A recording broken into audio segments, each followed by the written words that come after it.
Welcome back, everybody, to the Retro Blood. As we continue, It Came from Outer Space Month Part 2, talking some deadly creatures from the land of outer space, talking some species who want to capture human blood for some reason to keep their species alive. We're talking about some predator demons fighting the human race. We're talking about some known abductions, taking people out of the land of Earth and probing them for some 80s and lots of boobs. Gore. A lot of boobs. Because up next, if y'all like HBO softcore porn, if y'all like titties, which we do. Which we do. The Retro Blood definitely loves some titties. If y'all like if y'all like college people licking each other, if y'all like two dumb garage dudes trying to collect coins that are not real, if y'all love David Bowie looking nurses who are trying to capture young 16 to 24 young demographic blood platelets to survive their homelands, and if y'all love 80s green lasers, this is the movie for you, because the Retro Blood is talking all about evils of the night. Oh yeah, this shit was fantastic. J.H, Alison, James, Kline. What's up, Alison? How was your evils of the night? Have you been eviled out of the night? Man, I had a lot of fun with this. Man, I actually like this movie a lot. I was shocked at how much I liked it. Yeah, it's absurd and ridiculous, and you're gonna have to explain something at the end about how, what was happening at the end of this movie. But we're gonna get through it somehow. But yeah, I thought this was great. Yeah, I enjoyed it. I enjoyed this. I laughed my ass off during this entire movie. I did too. And I actually really enjoyed it too, because, half the film was basically like a softcore porn. The other half was a serial killer stalker film, like Jason or something like that. You know what I mean? And then randomly there was some sci-fi shit in here. I mean, this is like a hodgepodge of some weird shit. It's like a weird genre. It's like teenage slasher / alien abduction movie, but it's definitely not half and half. It's more like 3/4 like teenage sex comedy, and then like 3/4 teenage sex comedy, like 12% slasher and maybe 12% aliens. But I don't know if that adds up to 100. But it's in there somewhere. Yeah, it was pretty. This was some shit. It was a fun one. A quick note for everybody too. I am on assignment this week.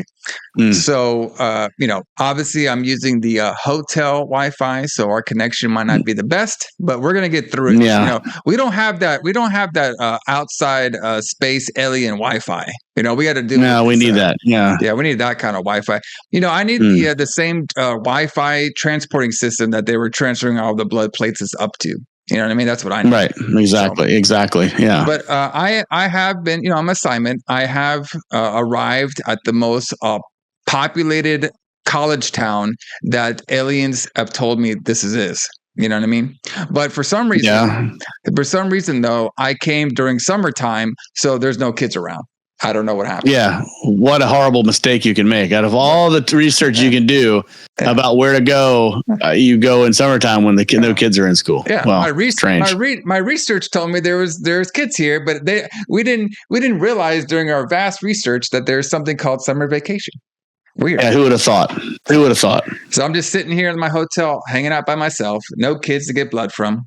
So I tried. Yeah. But everybody, like every Retro Blood, let's get into what was happening in the world of the pro wrestling and the metal music around the release date of Evils of the Night. Boy, if there ever was a fucking movie for professional wrestlers, this would be it right here, brother. They'd be having a field day with this one. But this movie came out October 25th, 1985. So we're back in 1985, one of my favorite years for horror films we're back in. All right. And there's a lot of stuff going on in the world of the pro wrestling as well. So pretty fun year, I'd say, all around for wrestling and horror films and metal. So I was like coming back to this 1985. I'll go first because I got something just quick when it comes to pro wrestling. So we actually have a WWF house show from the Kiel Auditorium in St. Louis, Missouri. Really good wrestling town, the Kiel Auditorium, St. Louis. Oh yeah, St. Louis is like, yeah, you were just out there, right? Or you were just in St. Louis? I was just there. Yeah. Yeah. Yep. Yeah, the Kiel is part of the Kiel is still there. The theater part's there, but the auditorium, I believe, is gone. Yeah, because they just did Backlash over there. So, but this one was at the Kiel they did Backlash on there. And we have a couple of good matches for this particular card over here. I'm liking it. So we have the Dream Team. All right, of Brutus Beefcake and Greg Valentine, which actually was a pretty good tag team for this particular era. And they were the champions. And they defeated Mike Rotunda and Mr. Wrestling 2 to regain the World Tag Team Championship titles. So interesting. This was the character where Brutus Beefcake that he kind of looked like a stripper. When he was in the Dream Team. Okay. We have Alison's favorite Uncle Elmer defeated Big John Studd by disqualification. All right. We had the Spoiler defeat Rick McGraw. All right. And the reason everybody came to this show at the Kiel Auditorium, and probably the biggest reason and the only match, and I would love to see this match live because it would have been an awesome one to see, is actually Hulk Hogan, the WWF champion at this time. Newly into his reign, because remember, didn't he win the belt around 90? No, he won the belt around 94, right? So he was well into his reign around 1985. But he actually was facing one of his best opponents, in my view. He was facing off against King Kong Bundy on this night. Okay. And of course, Hulk Hogan won the match by the dreaded count-out to regain the belt. Well. Yes. Bundy could not. Well, yeah. I mean, you can't. You gotta. No, you couldn't. You gotta be counted out. You can't have anybody pinned in this scenario. Yeah, exactly. All right. At all. Can't be putting them shoulders to the mat. How can you do that? Come on. Now. No. What do you think this is? So, but yeah. Not a televised show. Yeah. And of course, like, the biggest famous match between Bundy and it was probably the cage match was their biggest match. Yeah. So, can you hear me okay over there, or is it still like very splotchy? It's pretty spotty, but I can follow you. I just can't tell if you can hear me or not. Yeah. I can hear you just fine. So I can hear you. Okay. Good. Yeah. I guess the splotchy it's coming from my side. Pretty spotty, but I'll do the best I can. Okay. That's fine. Yeah. Okay. Most of the spot, mine will go out here and there, but like I can follow you pretty well on my end. So. Okay. All right. I just don't know how much lag there is. So I don't know if I'm talking over you. I know how good this video is going to look. It looks like on your end. But because it may not be lagging for you. So. Yeah, it's not lagging too much. Like it is a little bit, but it's not too bad. So. Okay. But Alison, I know you got some fun stuff to talk about when it comes to the metal music. What do you got going for us for the metal music? Well, before I did that, I wanted to mention. So you talked about Mr. Wrestling 2. Yeah. Are you familiar with Mr. Wrestling at all? You know who he is. I have a funny story about Mr. Wrestling that I heard. I don't know if this is true, but I'm going to tell it as if it is. So Mr. Wrestling in 1985, he was kind of he's from South Carolina, but he was kind of near the end of his career. Yeah. He was more famous in the 70s than he was in the 80s. But in the 70s and before that, he was President Jimmy Carter's favorite professional wrestler. That's right. I do remember that. And his mother Lillian also loved Mr. Wrestling too. And they loved him so much that when Jimmy Carter was elected president, they invited him to the inauguration to see him inaugurated as president, but he declined because the Secret Service wouldn't let him appear wearing his mask. Because Mr. Wrestling is a masked wrestler, right? Yeah. So he stuck to the gimmick so much that he didn't go to a presidential inauguration because they were going to make him take off his mask because he was afraid it would ruin his career. But yeah, I just thought that was an interesting story. I don't know why he couldn't have just appeared there and it not said, Mr. Wrestling. Like, nobody would have known who he was. That's the whole point of wearing a mask, right? Yeah. But anyway, he declined because he thought it'd ruin his career. Hey, you got to keep kayfabe alive, man. All right. No matter if it's the president or not. You do. Keep that. You do. There you go. Exactly. I got my mask right here that I can wear whenever I need to go wrestle somewhere. So I just keep it right here beside my desk at all times. Oh, yeah. Hey, you never know. You might need it, man. But anyway, bring up the kayfabe. Exactly. But anyway, so finally we're going to go back to metal this week. Finally, I found some metal for us to talk about. We got out of 1982 finally. Yeah. So I found something to talk about. So I was going to talk about the band Celtic Frost, which I don't think we've ever talked about really before. No. But on October the 27th, 1985, Celtic Frost released their classic album, 2 Megatherion. And it's hard to describe if you haven't listened to it what 2 Megatherion sounds like, but it is thrash metal, kind of. It's kind of like whatever Venom is. It's kind of like thrash metal, speed metal, a little bit of black metal, kind of. But it was, it's really fast. Early European metal, or early European extreme metal because they're from Switzerland. It's got a really cool cover. H.R. Giger did the cover art for it. They used his painting Satan 1 on the cover of the album. But this album may be mostly known to metal fans today because it has the song Circle of Tyrants on it, which is a song that Obituary covers. They still play the song.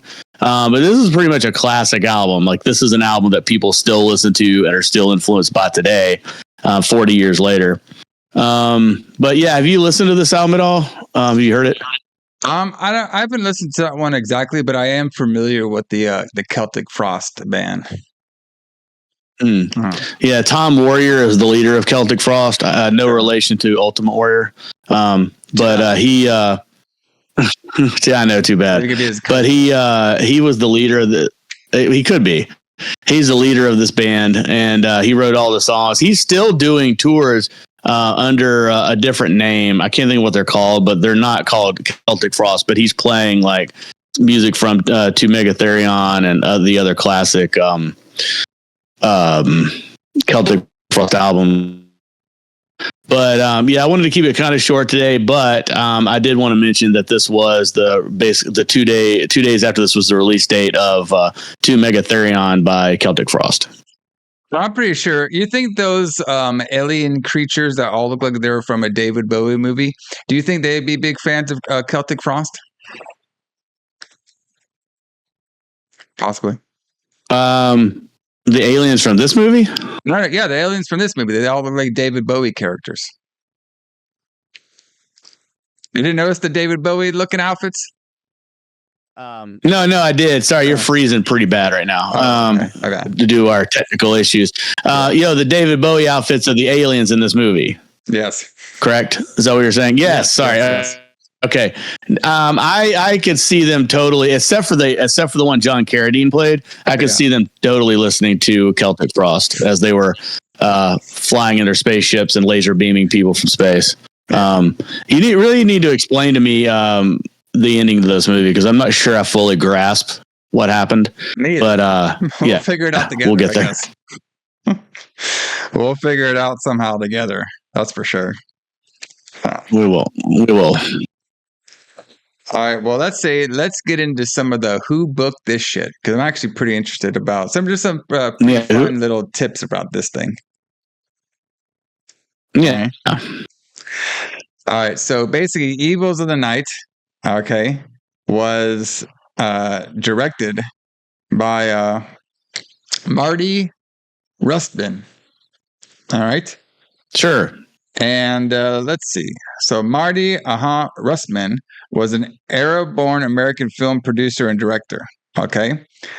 So they're known to do Dracula versus Frankenstein, 1971. Yep. Okay. I know him for 3 movies essentially. Yeah. Well, this one 4 now.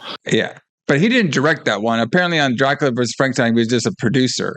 The only one he has actually directed, like this movie right here, was actually his director debut, was Evils of the Night. Okay. But he's mostly worked in writing and producing. Yeah, he's more of a writer. Yeah, and an executive producer on a bunch of films, mostly in the 70s. So basically his 70s run was him being a producer and a writer. And then it wasn't until about 1985 where he decided to actually direct his own movie. And I guess he wrote it and produced it too. Okay. So he did this one, and then he went on to do like Evil Town, which... Boy, if this is a sequel to this movie, count me in. Yeah. So, I mostly know him from Eaten Alive. Yeah. From the 70s. He wrote that. That's kind of mostly where I know him from. So apparently some facts about the movie. So apparently filming began in June of 1984 in Los Angeles, and it completed in October of 1984. So you're right. Most of this movie took place around the Los Angeles area. All right. So that's pretty much where all the teens were at for this alien creatures to find the most populated teen college town there is. All right.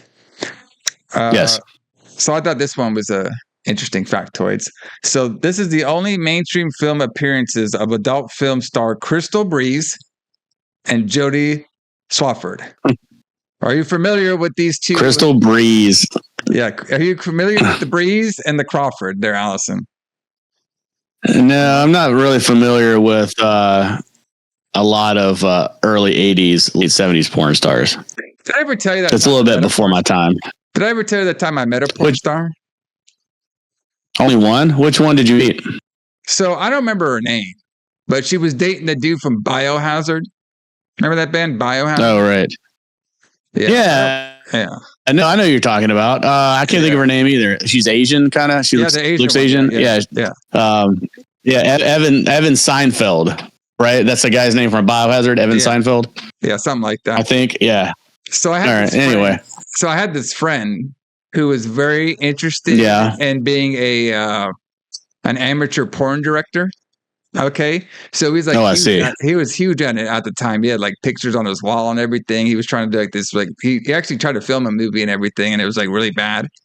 I mean, he should have done a movie like this. It would have been pretty fun, but he just did like one of those amateur porn films or whatever. So we go to like this porn shop. I don't even know why we're going. He's like, all right, Greg, wait in line here. We're about to meet one. Porn girl, and that's who she was. She was signing autographs at this local Dallas porn shop.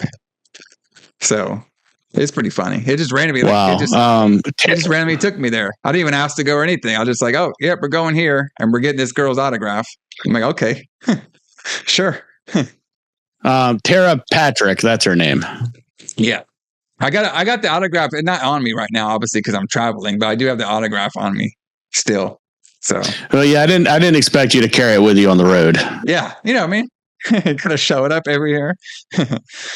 So this is also the that'd be funny. Imagine that at the check-in. Oh yeah, I just carry it around with me just in case. Yeah, you know what I mean. I just carry the starter's autograph. You never know when you're going to need it. Yeah, you never know when I'm going to need it. So this is also the first mainstream role for adult film star Amber Lynn. Okay, who Amber Lynn, she played Joyce. Remember Joyce? She was getting fucked on by our boy Eddie. And boy, this Eddie guy, whoever played the Eddie guy, this Jerry Butler, that guy was like, you're telling me to do what to this girl? I'm going to lick her to fucking death, bro. He was licking her like she was like a lollipop, brother. I mean, this guy fucking was just going at it. Oh, yeah. They said action, and this guy was like, fuck yeah. He's ready to go. Okay. Action. He was ready to go. So apparently Amber Lynn, she also went on to appear in other mainstream movies and shows in her career. Okay. Apparently, she's done let me see. Let me see if we even have any stuff that she's done before.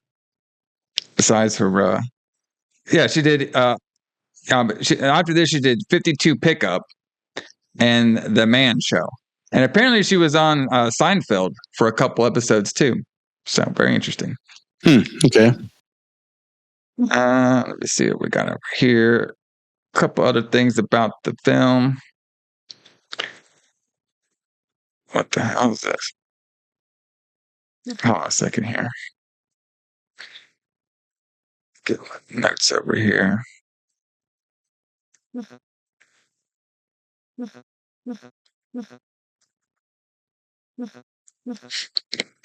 Okay, so I think some of this stuff is pretty funny too.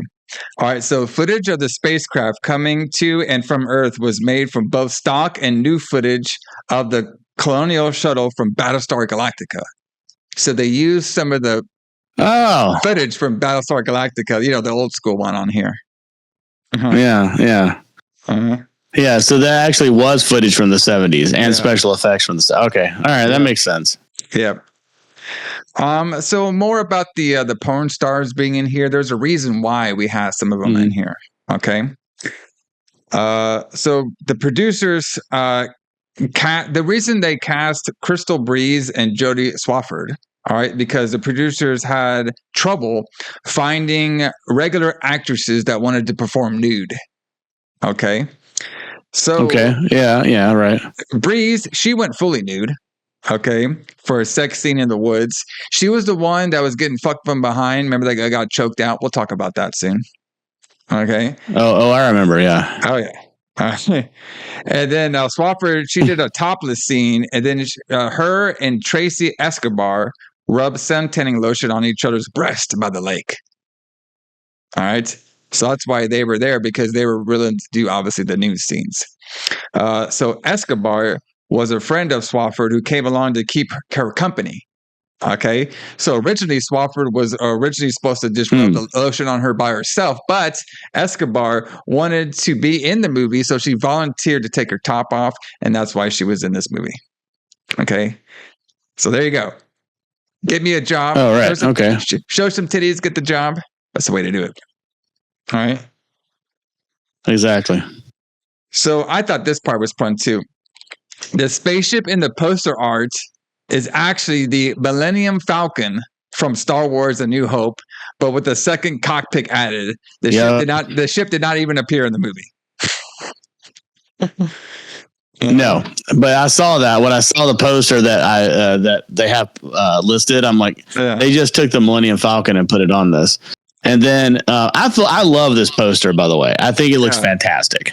Yeah, it's so good. Like, it looks like that could be like band T-shirt art with the girl with the big boobs, like coming up, and then I don't even know what this is supposed to be. Like, it's like, and it's got a little circle with aliens in it, and like it's fucking cool. Like, it's just cool. Yeah, it's a nice. It's so cool. I love this. Yeah, it kind of, it's, at least it doesn't really lie. We are going to see some big breasted blondes in this movie, so you know what I mean? Yeah, it's not a lie. It's not a lie. So, director Mardi Rustam said that this film was inspired by The Day the Earth Stood Still, 1951. You ever seen that movie? The Day the Earth Stood Still? Yeah, I've seen it a million times. There you go. So this was inspired by that. I don't know how this would be inspired by that, but okay. Are you telling me in 1951 they didn't have a bunch of girls rubbing lotion on each other and getting fucked in abandoned houses? Not on camera. That all happened after the movie was finished. Oh, okay. There you go. So this is also Don Woodsmith's debut. All right. And Don would be played by let me see here. Oh, it doesn't even tell me. All right. Let's see what we got here. So apparently this film, when it premiered, it was premiered in New York City, October 25th, 1985. Let's see what else we can find stuff about it here. Let's see what else we got on here. Did you mention the classic actors, and I just didn't hear it because of the sound, or no? Which ones? So, so this movie also has John Carradine. Yes. Who played Dr. Cosmar and he's like a classic actor from like the 30s and 40s. It has Tina Louise, who played Ginger on Gilligan's Island. Mm-hmm. It also has Julie Newmar, who I most know as Catwoman from the Batman 1960s Batman, but she was in the movie. So they made a movie of a theatrical movie of the Batman TV series from the 60s. And she played Catwoman in the movie, but she's not in the TV series. And it also has Aldo Ray, who's like a famous older actor too. Yeah. But yeah, so I thought it was kind of weird seeing them in this movie. Yeah. But I mean, I guess they got to pay the bills somehow. Hey man, you know what I mean?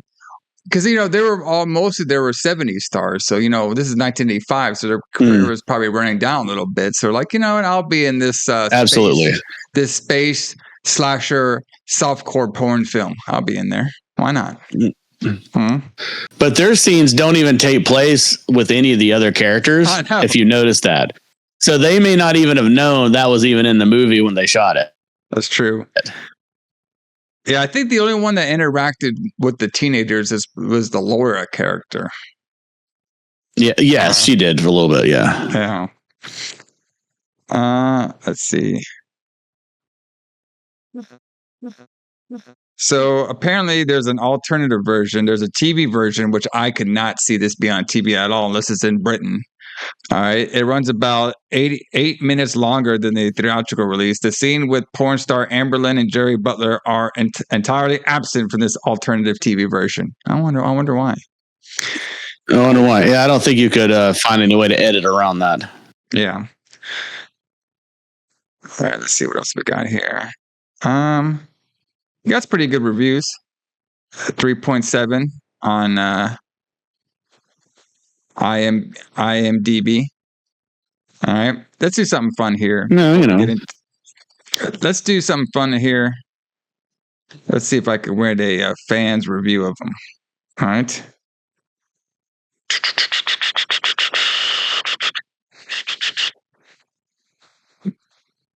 So it says before they usually do like a whole rundown of the story on these fan reviews. So I'm just going to go with their was.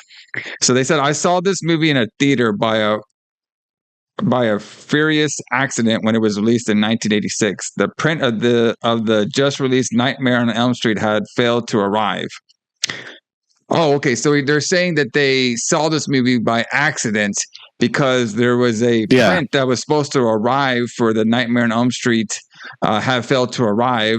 So the theater owners were showing Evils of the Night instead. Imagine that. Yeah. You went to see Nightmare on Elm Street, but then you got this shit anyway. Yeah. So yeah, exactly. So my friends and I, this was the person saying on the fan review. It says, my friends and I laughed the whole way through, and we were delighted by the many familiar faces in the cast. We never thought we'd see Julia Newmar again. All right, Julia Newmar again. All right. If, like myself, you enjoy following the careers of grade B stars, you'll get a kick out of this obscure piece of low-budget gore horror. All right, shot clock. So I can agree with that. It was kind of like, if we do this horror movie podcast, we mostly talk about the 80s, but there was a lot of stars within the 70s that were a pretty good, B-level actors and actresses that do show up a lot in these horror films. So it's kind of fun seeing them, show up in the films and just be like, you would never expect, somebody of that level or something to be in like this kind of film. So. Right. Exactly. Fun. And I actually thought this story, this wasn't like going to change the world of cinema, but I actually thought it was a pretty fun movie, Yeah, I did too. I enjoyed it. I thought it was really fun to watch. I enjoyed watching it. I would watch it again. So yeah, I enjoyed it. You know what I mean? Every once in a while, we just need some, 20-year-olds and 18-year-olds running around topless trying to fuck in the woods. I mean, come on, easy stuff here. You know what I mean? That's all you need. Exactly. Everybody, But everybody, I say let's get into it. Let's get into the full review of Evils of the Night. All right, let's do it. Let's do it. It was supposed to be a long weekend in the woods, filled with wild fun, until all the young people started disappearing.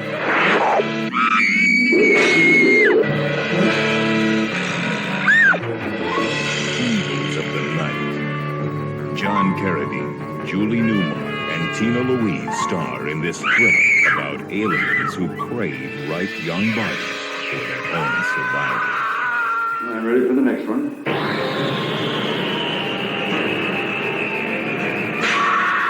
The night is filled with fear and cries of terror.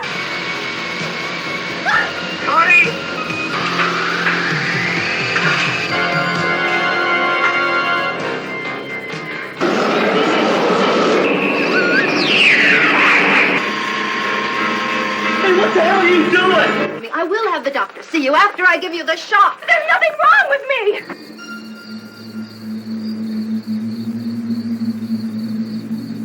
All right. So we start off with a spaceship hovering over some mountains, I guess out there in the California regions. Mm. We get a couple scenes of a guy kissing on a girl, and they are going out into the Woodhead area. Okay. I think this is the Breeze girl that was doing this one. Yeah. All right. And then they're basically out in the woods and they're looking for a place to go fuck. And I do like where the guy's saying, oh, yeah, this looks like a nice place. And it's like literally just like out. Like there's nowhere to sit or nothing. It's just right by a tree. Yeah. All right. Then we have this blonde in her underwear walking in a forest. I'm like, okay, this movie is capturing my heart right now. Okay. All right. We got a bunch of stuff going on here. Okay. So she's walking through the forest. All right. And then she meets this guy who we're going to find out his name is Billy. And he is in his tidy whities. All right. So we're not playing around. This guy he's like, we're showing some teen action. Or like, young, I shouldn't say teen, but like, college kids action going on over here. Okay. Right. So we see this all in the forest, all at night and stuff. And the guy in the tidy whities, Billy, okay, he says this is the right time to get high. So they're ready to get high. All right. So while this is happening, the other couple, all right, the girl starts to use her tongue action and start kissing this guy. All right. And like we keep, the scenes are going back and forth. We have the blonde, she's like in the sky and everything. The blonde girl is asking, all right, so, asking the person, is, is it safe to be out here and everything? And the guy's like, of course it is. It's all, safe and everything. And then while this is happening, the other couple, okay, the girl starts licking this guy. There's a lot of licking in this film. Lots of licking. There's a lot of licking in here. You all like your licking kisses. Yeah, lots of licking. I mean, this girl was sucking on this dude's face. Then she started like suck on his Adam's apple. Ugh. I don't know. That freaks me out when like people suck on the Adam's apple. Really? You know what I mean? Okay. Doesn't do it for me. It's weird. Fair enough. I'm not an Adam's apple dude. All right, they're getting all up in there. Apparently not. But our boy over here, I don't really get his name, but he loved it. He was all ready to go. And all right, so she's like licking him and sucking him and everything. All right, and then she's going low, and then he's all like, "You could have teased me all night." You know what I mean? How about I get a little action this time? And I was like, "This is definitely written by a male." All right, that's the first thing I thought. I was like, sure. this is definitely written by some dude. This is definitely going to be an 18 to 34 male movie on here. That's for sure. Yes. All right. Yeah. All right. So now now Billy, he takes the blonde girl. Okay. and he's getting her shirt off and everything. They start slowly getting into it, but she wants to take a swim first, and then she will give Billy the surprise that he's been waiting for. All right. We all know what that surprise is going to be. Oh, yeah. All right. So now they're underwater and in the water now, Billy and the blonde. And the guy's like, I want my surprise now. All right. He ain't playing around. He wants that surprise to happen right now. Okay. All right. And then this is when the scene where the other couple was fucking. All right. He was getting that girl from behind. All right. And this is when I was like, is this Friday the 13th? Was this like a lost copy of Friday the 13th that we didn't get? All right. Because like he's fucking the girl from behind, right? And then the killer comes and chokes him while he's fucking her. You know what I mean? And we actually did get that same scene. Didn't we get that same scene later on in the 2000s on the Hatchet movie? Except the Hatchet got like chopped off the dude's head. I think so. Yeah. So right. Yeah. Yeah. So then I put in my notes, is Jason here? I guess Jason's getting here. Okay. All right. So now the girls, but all that's happening to the girl is still getting the dick. All right. But then she finally turns around and then the guy, the killer, gets her as she screams. Okay. So now Billy has to use the John. Okay. He has to go use the restroom. Oh, yeah. All right. So, so when he gets back, the blonde's going to have another surprise for him. Okay. All right. Is it really hard to understand me right now or what?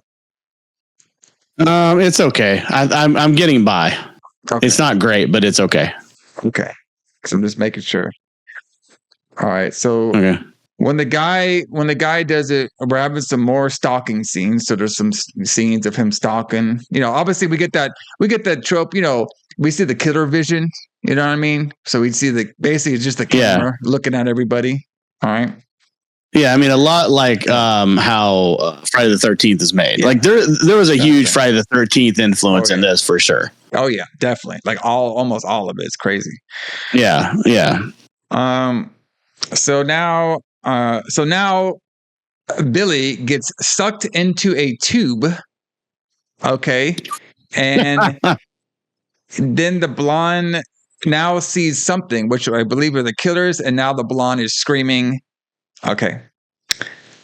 So now we are back in a hospital now. And I wrote in my notes that we saw two David Bowie looking nurses walking by. Kind of, yeah. Something that you would see on Star Trek. I can see how you would say that. You know what I mean? Something that you would see on Star Trek. Yeah, absolutely. You know what I mean? For sure, yeah. So they stare at each other, right? Very... Yeah, I was going to say it's a very 1960s, 1970s alien outfit. Like that's what you would think aliens would wear in the 60s or whatever, which I guess is where that day the Earth stood still influence came from, I guess. Because I still don't really see that in this movie at all, but okay. So Billy, he wakes up, he's still in his tidy whities. He doesn't know what the hell's going on. The two space nurses, they're horny now because everybody in this movie at the beginning has to be horny. So they're horny. They want to fuck. Yeah. Okay. The space doctor, which I could barely understand what he was saying half the time. Okay. I had to turn my TV up way loud. Yeah. All right. But he is going Dr. Cosmer. Yeah. Cosmer and stuff. You know, who was the guy that played him? He's a pretty famous actor.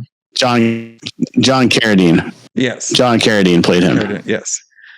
So he's going over that basically they are collecting teens or, you know, younger people right out of college and stuff.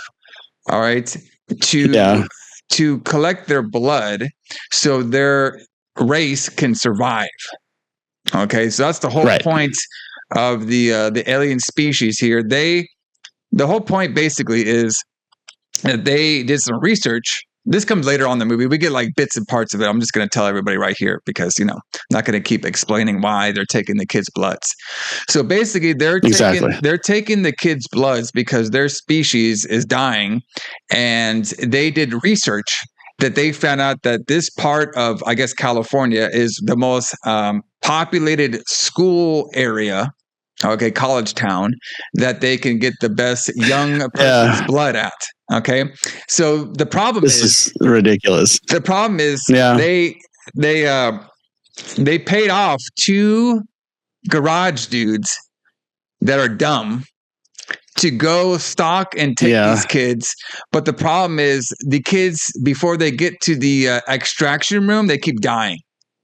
And they can't use the kids like blood. Like there's certain bloods they can't use from these kids. So that's why they got to keep like collecting a lot of them. Okay. And they did explain why they can't use old people's blood or people our age, Alison's blood, because the platelets are not strong enough for what they need. They're not. No, right. Because we have weak platelets. Yeah, we have weak blood platelets apparently. Okay, we need that testosterone filled platelets, brother. We need that estrogen platelets, brother. You have to be fucking a model and be willing to fuck. That's the kind of platelets we're looking for. Okay. My favorite thing about some of these low budget movies is that when they try to put science in it, and it's just the most ridiculous thing in the world, but they add science to just sound like it's intelligent, like Star Trek or something. I'm like, come on, just say they're after a teenage blood. Don't even don't even try to make science out of it. Come on. My favorite part, which we'll get to, is they're running out of kids, right? Like to take and get their platelets. And then the guy was like, well, we did vast research of what was the most populated school in the earth or whatever. And it was this California school. But in our research, and this is what they pick. Yeah. But they're like, in our research, we didn't realize that there's something called summer vacation where they all leave. I was like, that's perfect. Yeah. And I'm like, this is an actual line in the movie. I'm like, are you fucking for real? Like we didn't realize that there's summer vacation. That's fucking, it's astounding. Like this movie is fantastic.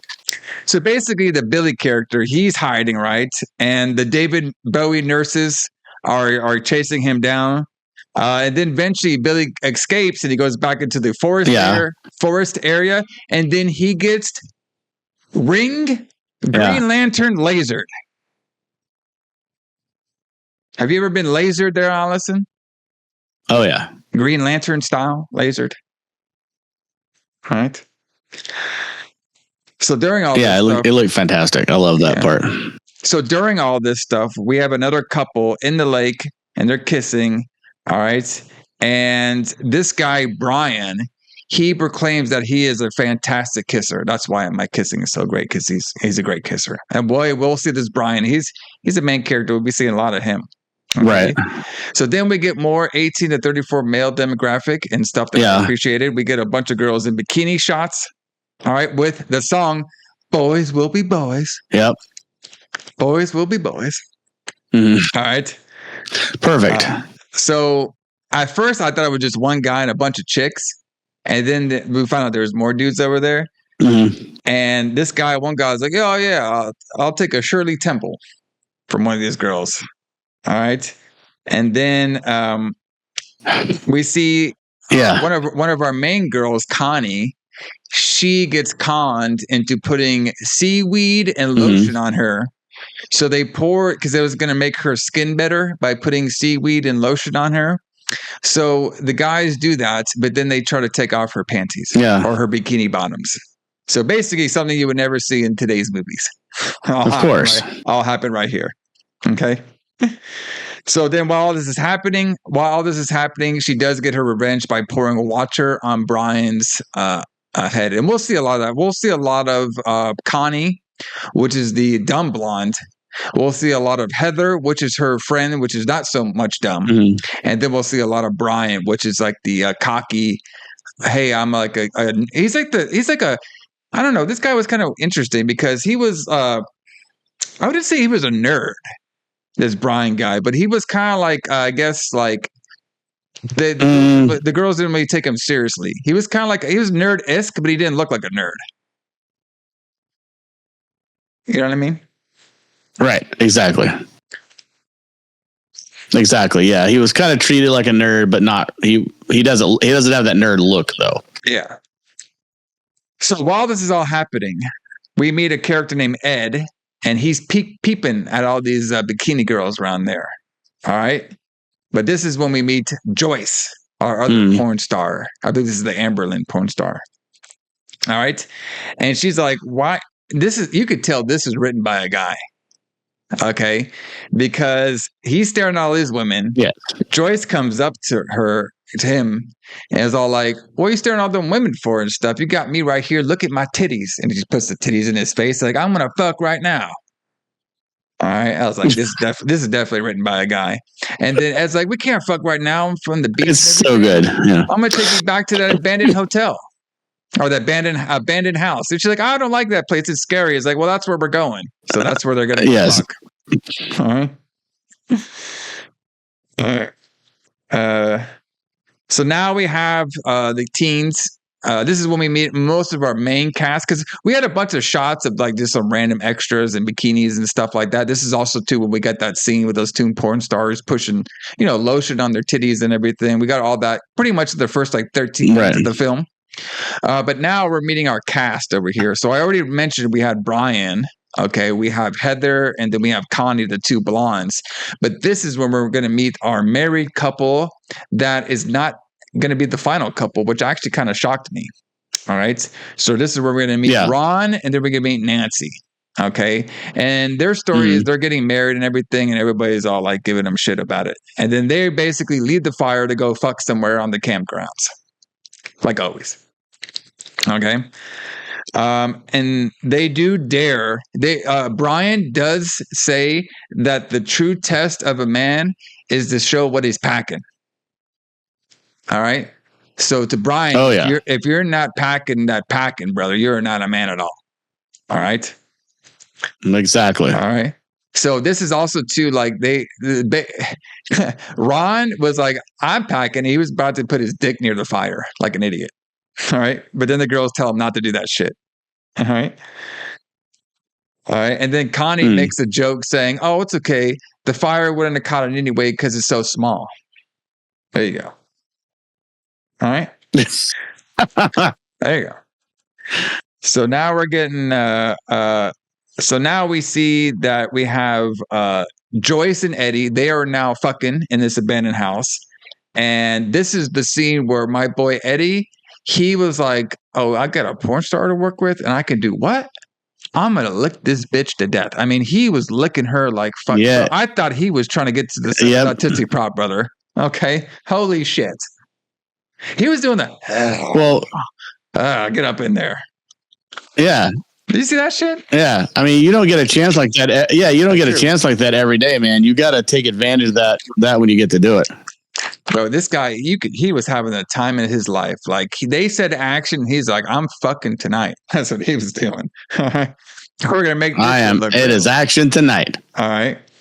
So this is a weird scene too, because the killers are stalking Ed and Joyce, and at first the killer grabs a crowbar. Yeah. He grabs a crowbar, right? And then they hear a noise. Right. Ed looks all around the house, doesn't find anything. He wants to go back to fucking, but she doesn't want to go back to fucking. But the killer doesn't even use the crowbar, but he grabs a knife. So he didn't even use the crowbar, and then they want to. Maybe there is two of them. So maybe one grabbed the crowbar, one grabbed the knife. Maybe. Okay. Yeah. All right. So now,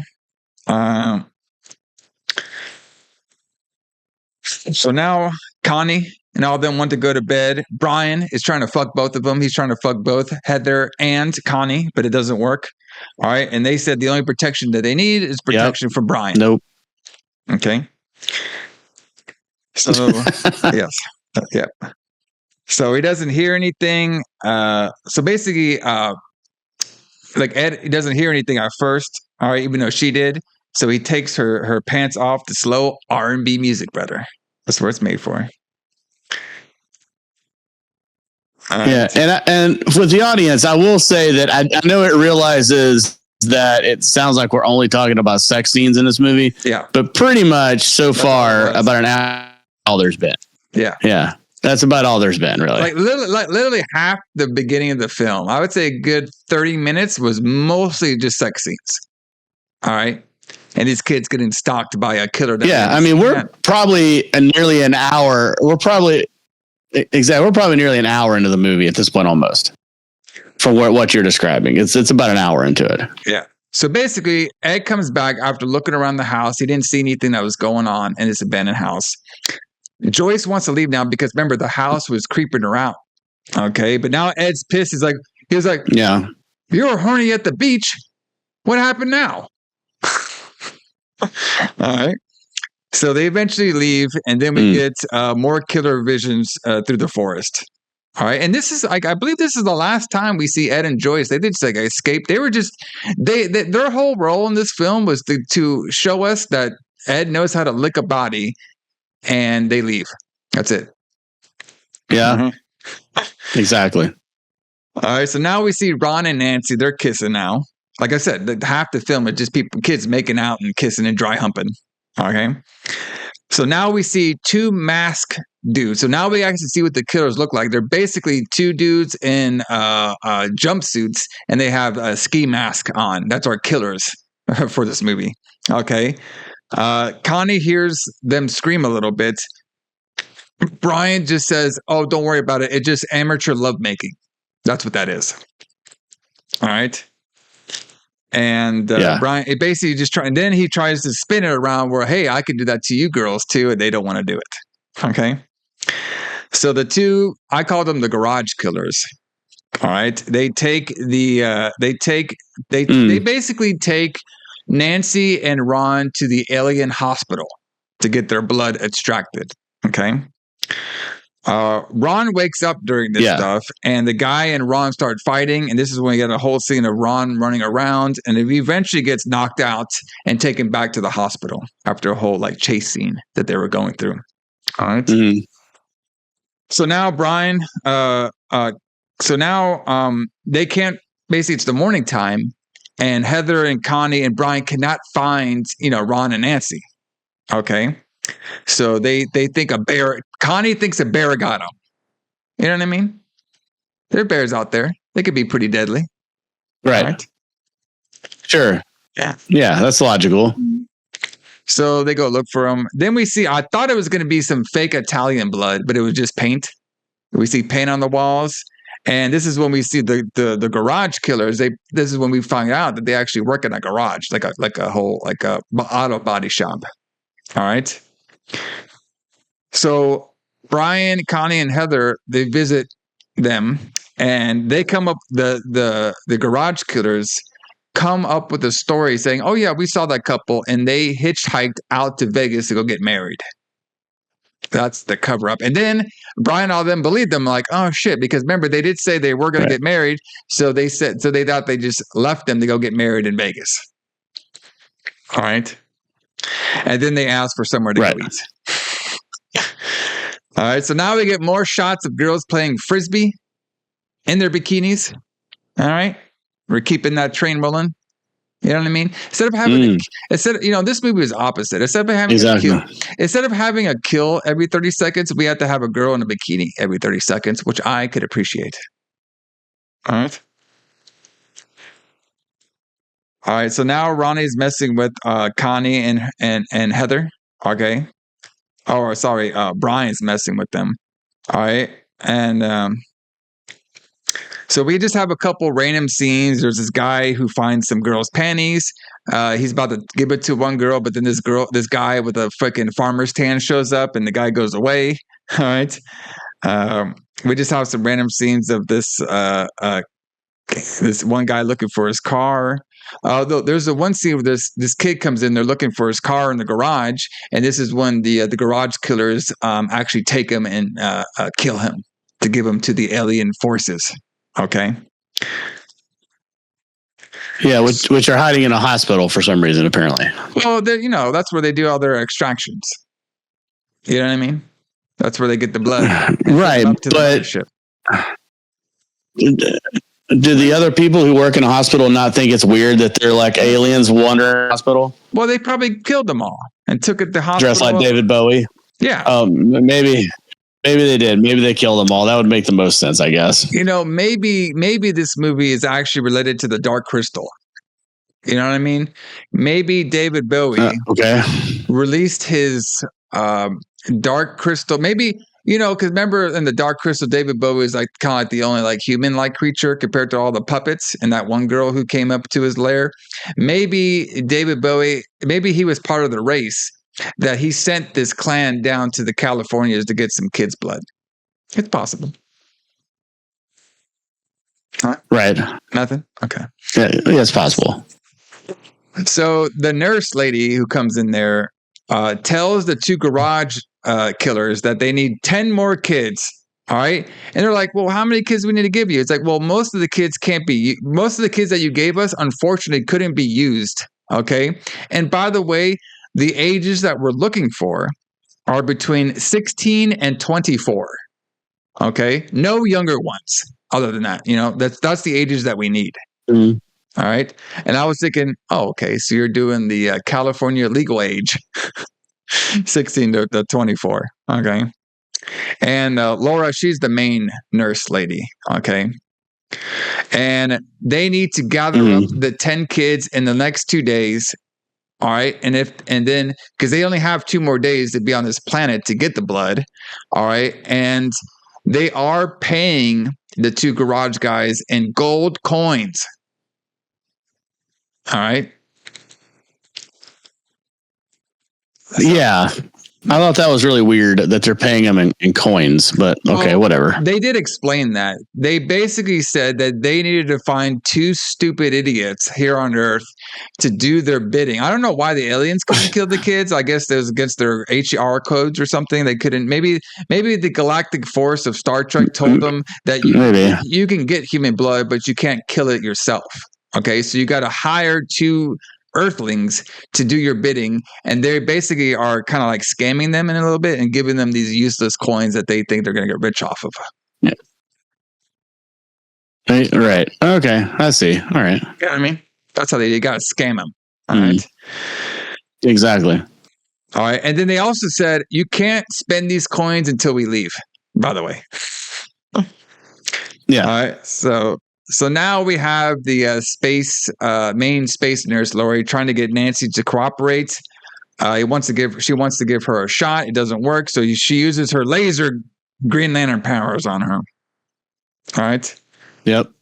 So we have the meeting with the older space guy and stuff. He wants to report. They're saying a lot of the kids couldn't get used, like I was saying before. Like there's a lot of water in the lungs. And this is when they talk about the 2 garage idiots being basically conned. All right. And now we cut back to Connie explaining to us that Brian is not tall enough for her because she likes basketball height. My guys. Okay. Wow. Okay. Yes. Brian's still trying to fuck, so I could appreciate that. Yes. All right. So now Brian's talking about some stories about bugs turning into vampires. All right. And then this is when we see that the aliens creature force race, which I don't think they were ever named. Was this species? Unless they were named by the old guy, which I could barely understand him, I don't believe this race was named. All right. Yeah. No, I don't think so. So this is when they were going over we on our research, this was the best college town to raid, but they didn't realize that there was something called summer vacation. Correct. So they only have basically 2 days to gather as much kid college town platelet bloods that they can. Okay. So now we have Connie and Heather. All right, they both leave.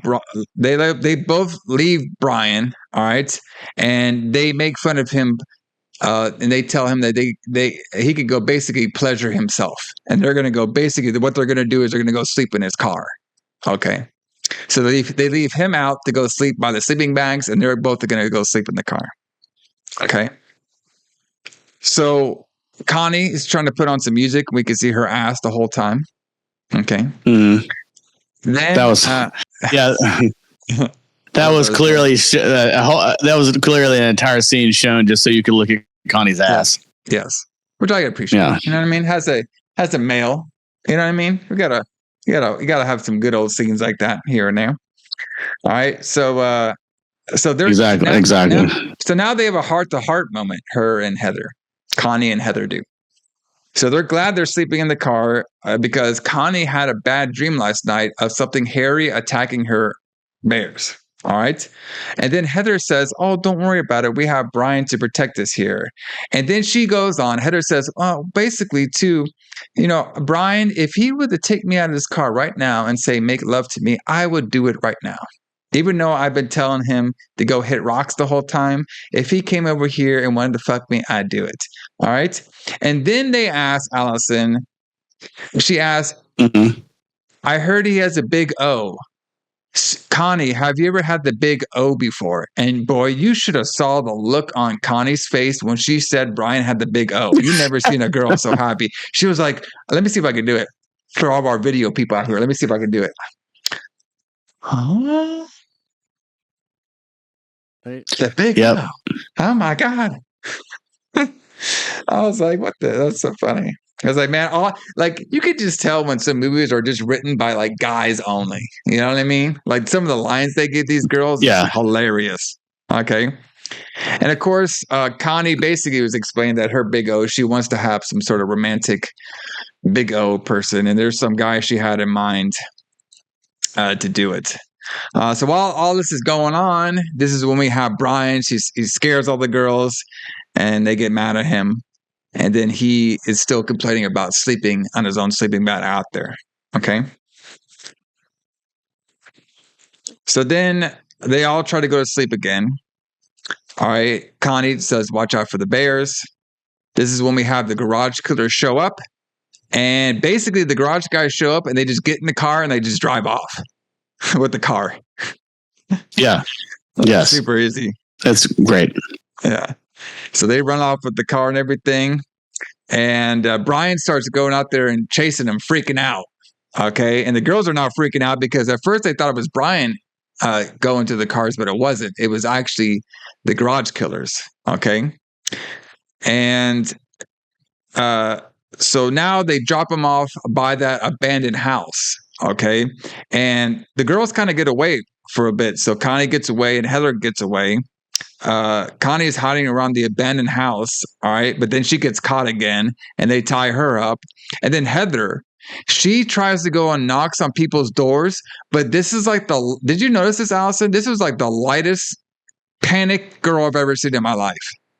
Like she was the quietest panic girl I've ever seen in my life. Yeah. It was definitely a subdued reaction. Yeah. Like to say the least. Barely banging on the door or anything. All right. So now Heather runs into Laura, but she doesn't know it's Laura. She just thinks it's somebody that lives in this house. And she's basically telling everything that's happening. These two guys are stalking her and everything. And then they go inside the house, but then one of the garage guys grabs her. Okay. So now Brian is trying to get a ride into town. Okay. And he was telling this person that was picking him up from a hitchhiker that, hey, these people stole my car and these two girls left with my car and everything. I'm trying to look for them.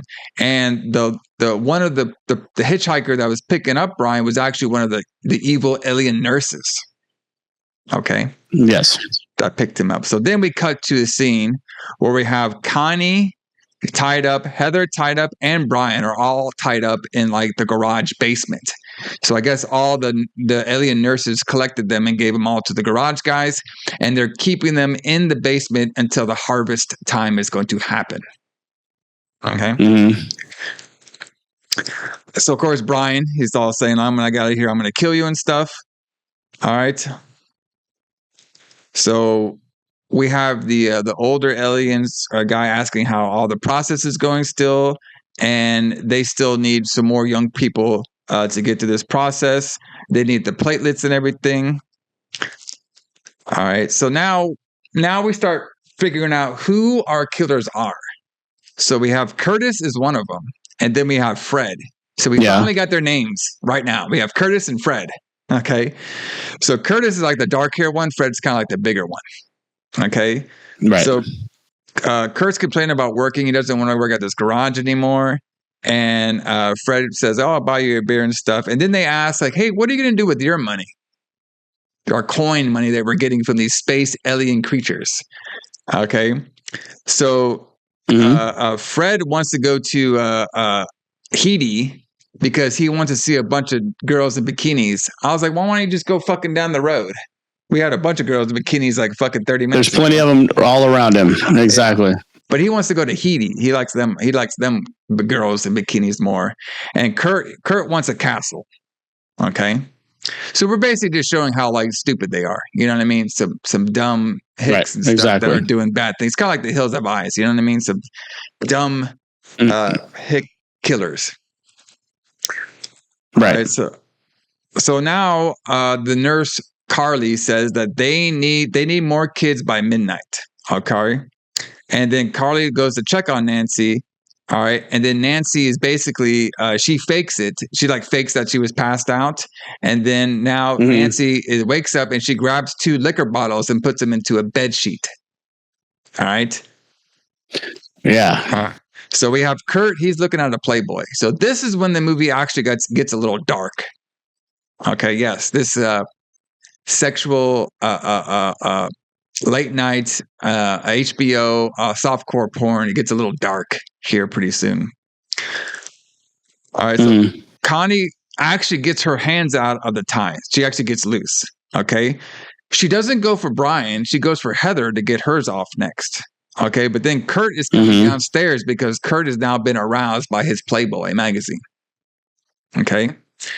So they hear him. Connie hides with a pole behind her. Okay. And then Kurt comes downstairs. He's looking to Connie at first. He starts touching her face and everything. Okay. And now Connie, basically Brian's like, keep your fucking mouth, hands off her and stuff. So now Kurt's going to try to go intimidate him. Right. And this is when Connie attacks him very lightly with a pole. All right. So they start fighting back and forth. And of course, Connie's not really a fighter. So she drops everything. The guy grabs it. Then she goes and throws a bunch of tools on him. That doesn't work. She eventually gets a drill. All right. So we're going to have fucking driller killer over here. And she is about to drill him.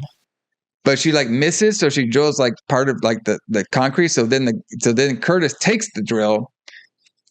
And now he stalks and he actually drills Connie. So there she goes. She's grilled in this. She gets grilled right into the stomach. Right. All right. So there she goes. All right. And then this is pretty fucked up too, because everybody's in fucking. I actually thought the acting in this part was actually pretty good by Brian and Heather. They were playing we're fucked victims pretty well. So I was like, oh shit, this movie's actually getting pretty dark and shit over here. It's pretty crazy. All right. So now Curtis is about to go to Heather, but then of course Brian's like, keep your fucking mouth out. If I get out of here, I'm going to kill you. So Curtis comes up and slaps his ass. All right. But then he spits on him. All right. Spits the blood on him and stuff. Okay. So that actually happened right before Connie attacked him and stuff. All right. All right. So now Brian, he calls him a dead man. All right. And he's going to get a call. So now before Curtis can drill Brian, he gets a call. And it's basically saying that they need to get these bodies up here pretty soon. Okay. So now Nancy escapes from her room by attacking Laura. So Laura comes into the room, but then Connie, remember, she had that pillow sheet with a bunch of liquor bottles or I don't know, some sort of liquid in a glass bottle. She smacks Laura one time and she gets on out of there. And her big scene is that she's still looking for Ron. So she goes into the morgue room and stuff. And she hides from a couple, David Bowie nurses. Okay. So then so then like she eventually finds that Ron has been killed, and now she's upset and kind of pissed, and she wants to get out of there. All right. All right. So now we have so now we see Curtis taking Connie's body away, and so so now we have one of the David Bowie nurses telling Brett that their project is done tonight. All right, and the project, it has to be done tonight. So I guess it's already been like fucking 2 days. Okay, so the project is done tonight, but they still need more bodies. They said the more bodies you get, the more money you get. Okay, right. That's how it works.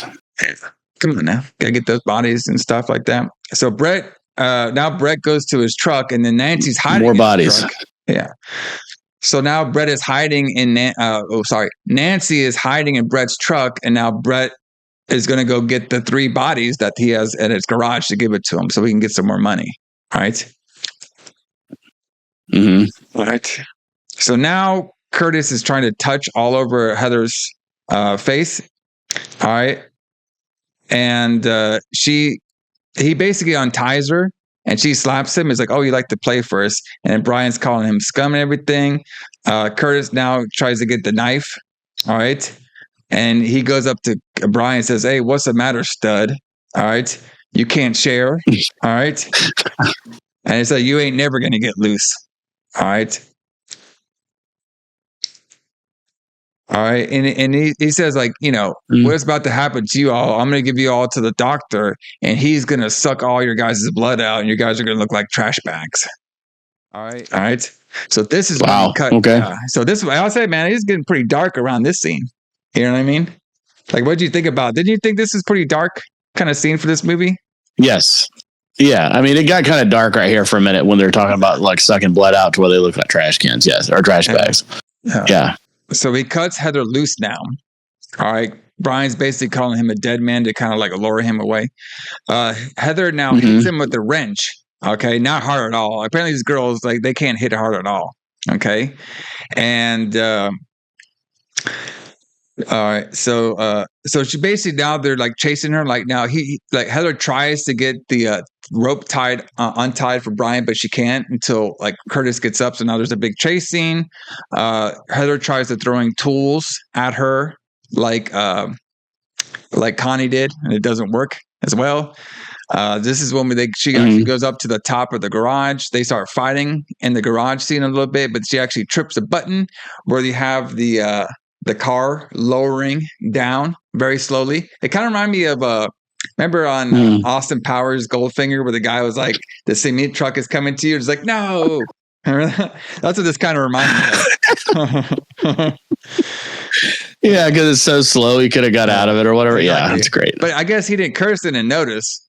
But then, okay, this also happened too, and you had to see this part, Alison. So Heather, to keep Curtis from getting away, she ties his shoelaces together on a pole. So that was fantastic. But couldn't he just like slipped out of the shoes and got away? Well, it would start quick on her feet like that, Yeah, that's true. Those shoelaces, man, they'll stay on you tight. All right. All right. So now let's see. So eventually, she, tied his shoelaces together, and basically the whole car lot came down on him. So there goes Curtis. He's dead now. Okay. He's dead. And I wrote my my notes. I guess Curtis didn't have those slip-on shoes. Too bad. No, too bad. Yeah. So now Heather goes out. She wants some help, but it's Brett.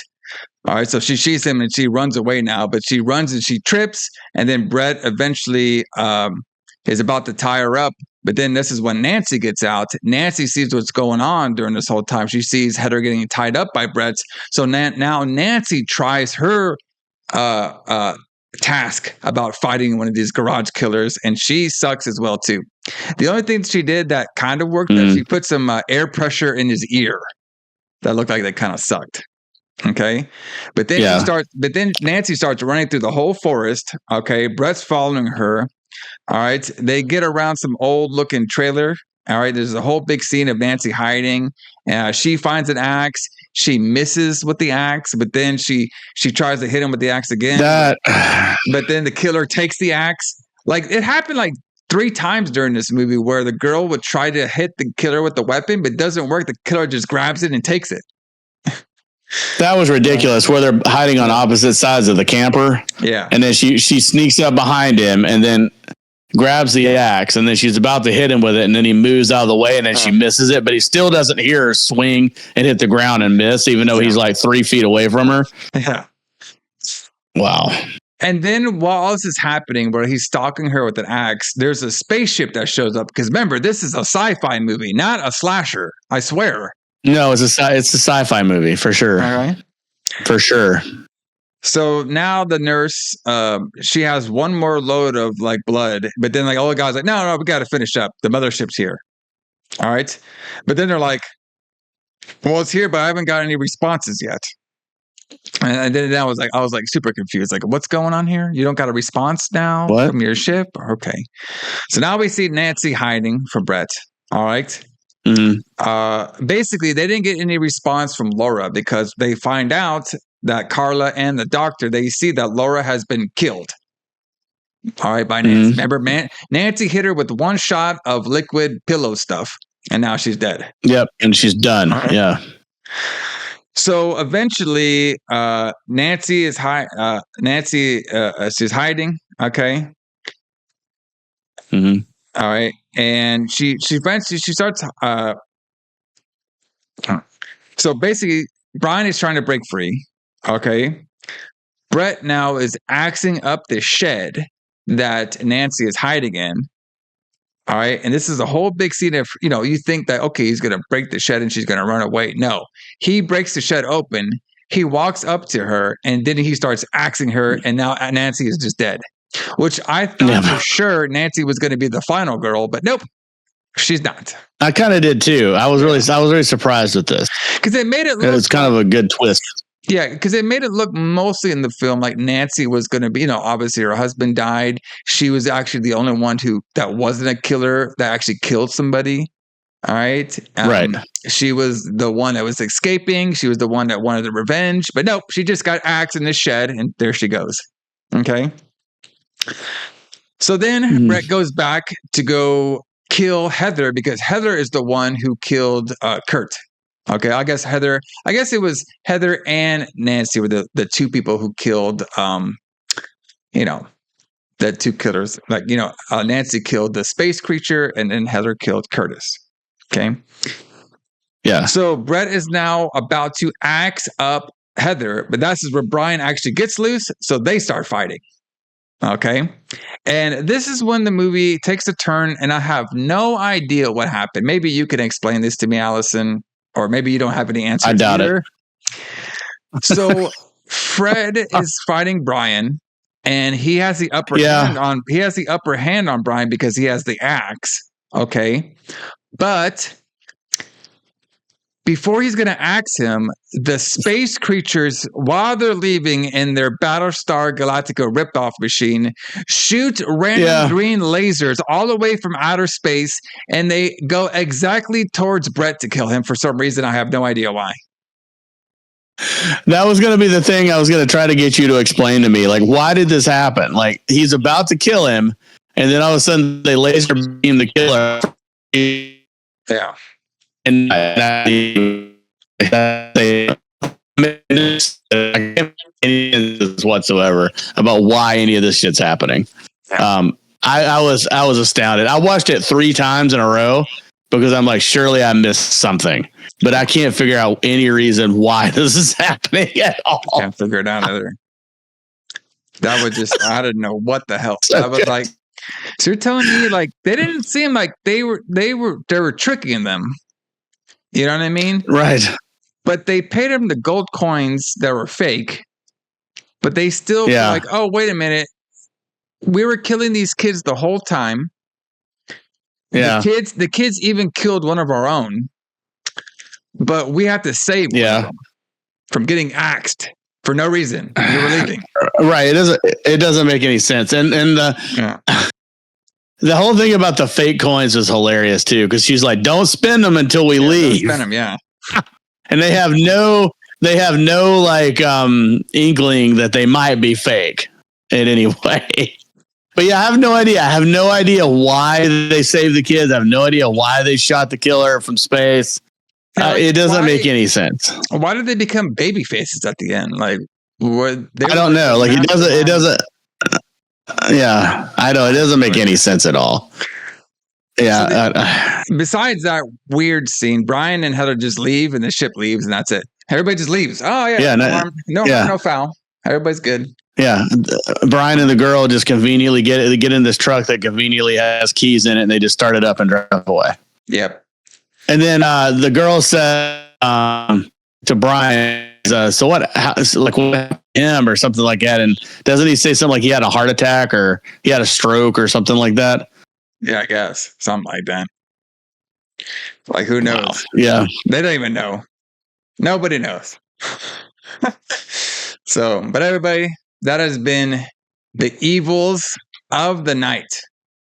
Definitely a very interesting one over here, I would say. Definitely. Yeah, I mean, I thought it was fun. I enjoyed watching it. Yeah. Yeah, this would be like one of those fun horror movies. You know what I mean? Like, you don't really have to you're not going to solve the cinema history of being saved in your Hall of Fame. But it was a fun horror film to watch. Right. And I did enjoy it. So, But everybody, thanks for joining us. Sorry about some of the technical issues. That does happen sometimes when I'm on assignment here on the Retro Blood. Yeah. But we made it through it. But we're going to keep this train rolling because we're not done yet with these outside creatures coming to stalk the Earth land. Because up next on the Retro Blood, we are talking all about Creature. The good old Creature. Right. This is going to be great. Yeah. I want to do this movie for a while. Yep, it should be a fun one. I'm not too familiar with this one, but it looks pretty fun. So it should be a fun time. It has a lot of high expectation because I did enjoy this Evils of the Night pretty well. So heck yeah. We'll see how it goes. But a couple of things, like I said, obviously everybody join us here on June 20th, where the lights out will be back. And we're going to be talking all about the 50-year anniversary of Jaws. So everybody check that out. That's going to be a very fun episode. Yeah. So, but Alison, to get us on out of here for our podcast listeners, what Celtic Frost song should we play for everybody? Let's go ahead and play the classic Circle of the Tyrants. Okay, there you go. Circle of the Tyrant, brother. Because, we have some tyrants on here. Like this space creature, alien race who needed young kids' blood to keep their species going, even though they didn't care at the end. They just left and saved the kids from being killed by serial killers. They were some tyrants taking over. You know what I mean? Tricking us humans, killing each other. So finally, they're just like, fuck it. Let's just get out of here. Let's just go home. Let's go home. I can relate. Yeah. I can relate to that. Yeah, fucking. We'll figure it out. Maybe David Bowie will give us some extra powers to survive. Maybe, yeah. But everybody, James, Kline and J.H, Alison, we'll see you here next week for The Creature. See y'all later. See you guys.